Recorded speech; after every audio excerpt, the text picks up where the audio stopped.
Nai-stress o pagod ka na ba?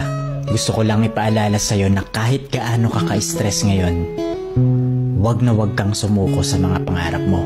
Kailangan mong tandaan parati na magtiwala ka sa progress na nangyayari sa buhay mo. Kahit alam ko na minsan sobrang hirap at sobrang nakakapagod na din talaga. Magtiwala ka sa kakayahan mo.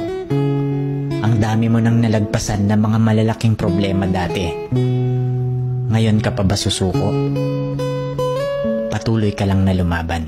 Yung pakiramdam mo ngayon na nahuhuli ka na sa buhay, siguro dahil nakikita mo yung mga kakilala mo o yung mga kaibigan mo pakonti-konti may na-achieve na sila. Parati mong tandaan na lahat tayo ay may kanya-kanyang timeline sa buhay. Hindi ka nahuhuli at hindi ka rin naman nauuna. Kung nasaan ka man ngayon sa buhay mo, yan ang lesson at experience na kailangan mong pagdaanan ngayon. Lahat tayo ay may sariling kwento sa buhay na makaka-inspire ng ibang tao. Sarili mong kwento yan. Kaya make sure na sulitin mo ang bawat moment at gawin mong fulfilling ang kwento mo kahit anong mangyari.